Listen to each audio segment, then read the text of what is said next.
Good morning student, my name is Ramandeep Kaur. ये lecture है आपका मैनेजरियल इकोनॉमिक्स का। तो हमने अपने पिछले लेक्चर में हम प्रोड्यूसर इक्विलिब्रियम कर रहे थे। उसमें हमने देखा था कि जब प्रोड्यूसर का इक्विलिब्रियम अटेन करना है, अचीव करना है, तो हमारे पास दो मेथड्स होते हैं। फर्स्ट था, हमने किया था कि जब प्राइस कांस्टेंट रहता है।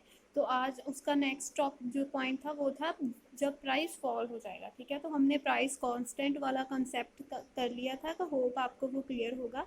तो आज हम अपना जो है नेक्स्ट जो कंसेप्ट है वो है प्राइस व्हेन प्राइस फॉल्स। जब प्राइस कम हो जाता है तब प्रोड्यूसर का इक्विलिब्रियम हम कैसे अचीव कर सकते हैं। ठीक है, तो जब प्राइस फिक्स्ड नहीं रहता तब मोर अमाउंट तभी हम सोल्ड कर सकते हैं जब हम उसका प्राइस जो है वो डिक्रीज़ करेंगे। तब एमआर कर्व जो है वो डाउनवर्ड स्लोपिंग में जाएगी। राइट, कि जब हमने प्राइस फिक्स नहीं किया और हमने ज़्यादा आउटपुट को सोल्ड करना है तो वो हम इसी तभी सोल्ड कर पाएंगे अगर हमारे पास जो प्राइस है वो रिड्यूस होगा। प्राइस जो है हम उस आउटपुट का कम रखेंगे तो एमआर कर्व जो है वो डाउनवर्ड जाना शिफ्ट हो जाएगी। ठीक है, तो आप इस शेड्यूल में देखते हैं। ठीक है, इस शेड्यूल में देख लीजिए, आपको आउटपुट दी है, प्राइस दिया है, टोटल रेवेन्यू दिया है, टोटल कॉस्ट दी है, मार्जिनल रेवेन्यू दिया है, मार्जिनल कॉस्ट दी है, उसके बाद हमने प्रॉफिट निकाला हुआ है। तो इस शेड्यूल में देखिए कि कंडीशन दोनों जो हमारी कंडीशन होती है हमारी, है ना, हमने पिछली वीडियो में भी किया कि मार्जिनल कॉस्ट और मार्जिनल रेवेन्यू इक्वल होना चाहिए और मार्जिनल कॉस्ट जो है वो मार्जिनल कॉस्ट रेवेन्यू से ज़्यादा होनी चाहिए। जब हमारी मार्जिनल कॉस्ट एम आर के है ना इक्वल आ गई तो उसके बाद हमारा जो मार्जिनल कॉस्ट है वो एम आर से ज़्यादा होगी हमारे मार्जिनल रेवेन्यू से। तो इस डायग्राम में, इस शेड्यूल में देखिए कि जो थर्ड यूनिट है वहाँ पर M C is equal to M R है और उसके बाद जो है वो एम सी जो है वो एम आर से ज़्यादा हो गई, है ना। देखिए पॉइंट थर्ड पर एम आर और एम सी हमारी दोनों एक है और जब ये इक्वल होगी उसके बाद हमारी एम सी जो है वो एम आर से ग्रेटर होगी। ठीक है, वो 10 होगी, वो 6 है।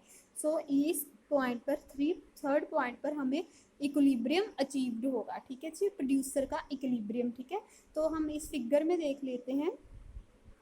आउटपुट जो है वो एक्स एक्सिस पर शो की गई है, तो प्रोड्यूस, ठीक है, और एक्स एक्सिस पर हमने आउटपुट शो की है। तो जो प्रोड्यूसर का इक्विलिब्रियम है वो देखते हैं हम यहाँ आपके ये आप डायग्राम देखिए। फर्स्ट एम आर जो है वो हमारा मार्जिनल रेवेन्यू होता है, ए आर जो है वो हमारा एवरेज रेवेन्यू होता है। राइट, तो हमारा इक्विलिब्रियम देखिए ये ओ एम पॉइंट, ठीक है जी, ओ एम पॉइंट पर, ठीक है जी, ई पॉइंट पर यहाँ पर कट कर रही है, ये हमारी मार्जिनल कॉस्ट का कट कर रही है, तो ये हमारा तो ये हमारा प्रोड्यूसर का इक्विलिब्रियम है। क्योंकि यहाँ पर हमारी जो दोनों कंडीशंस होती हैं जो हमने देखी थी पिछले लेक्चर्स में, मैंने आपको बताई थी कि मार्जिनल कॉस्ट जो है वो मार्जिनल रेवेन्यू के इक्वल होगी और उसके बाद इक्वल होने के बाद जो हमारी मार्जिनल कॉस्ट है वो मार्जिनल रेवेन्यू से ज़्यादा होगी। ठीक है, तो ये देखिए कि ये एम सी कर्व जो है वो यू शेप में कर्व है, तो ये ए आर और एम आर कर्व जो है वो डाउनवर्ड स्लोपिंग है ना।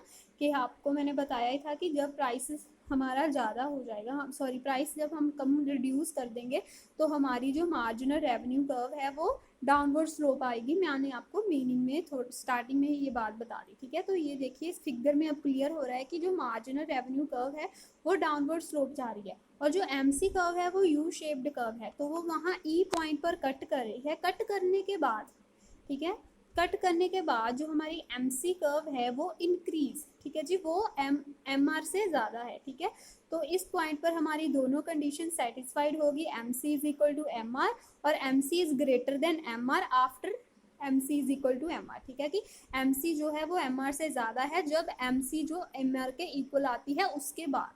तो ठीक है, ये हमारा था प्रोड्यूसर इक्विलिब्रियम। आज इसके साथ हमारा जो प्रोड्यूसर इक्विलिब्रियम का कंसेप्ट था वो सारा ख़त्म हो गया है। तो होप आपको ये लेक्चर समझ आया होगा। अगर आपको इसमें फिर भी कोई प्रॉब्लम है तो आप मुझसे कांटेक्ट कर सकते हो। Thank you class.